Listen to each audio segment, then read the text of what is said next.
Ceci est un complément de l'épisode précédent de Titre 2, 3.5. Il peut prendre de nombreuses formes. Une activité, Une idée, un texte partagé par la dame. un cantique.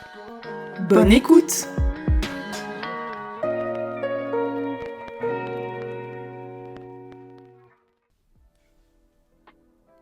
Prier sans cesse. C'est une idée clé qui ressort du témoignage de Maggie. Et pour cela, on la remercie. Mais comment est-ce qu'on fait pour prier sans cesse ? Oui, totalement.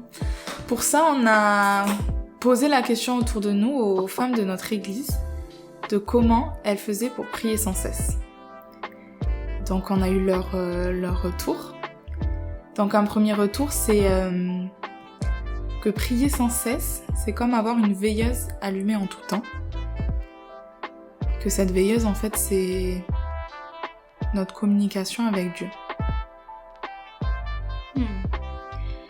Et l'idée de cette veilleuse, c'est vraiment de pouvoir prier à tout moment.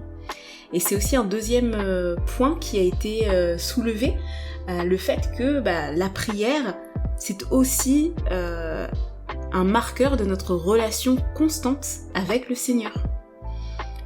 Et c'est aussi un marqueur de sa fidélité.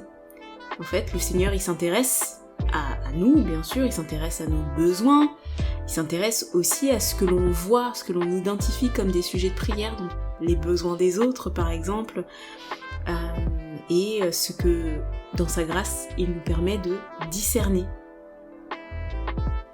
Donc oui, finalement, on est rappelé à cette fidélité de Dieu. Et je trouve ça assez encourageant de voir, en tout cas, dans quelle perspective on est amené à prier en tout état de cause, en toute chose. Alors dernièrement, on a remarqué sur Évangile 21 une recension d'un livre qui s'appelle « Audacieux dans la prière ».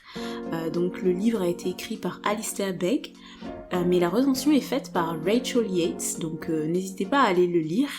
Mais l'avantage qu'on a, c'est qu'aujourd'hui on a une personne qui a lu le livre.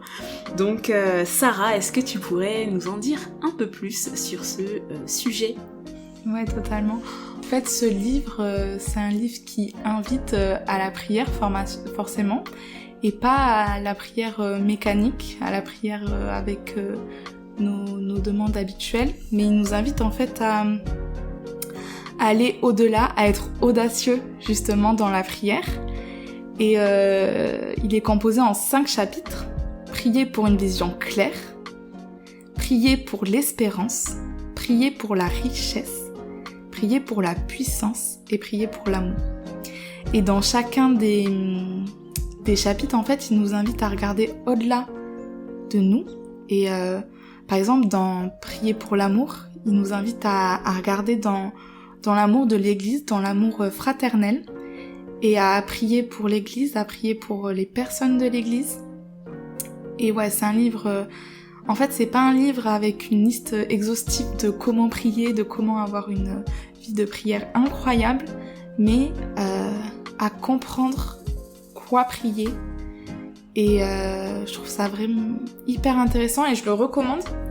Et après, il y a une deuxième partie dans le livre qui est un peu une invitation à la réflexion sur ces sujets. Voilà. Excellent. Merci beaucoup Sarah pour ce partage. Merci aux sœurs pour les partages. Merci, merci Sarah également. Et puis on espère que ces éléments, au-delà de la énième méthode pour prier sans cesse, vous apportera des billes et des réflexions pour progresser comme moi dans la prière. Merci Cafoui.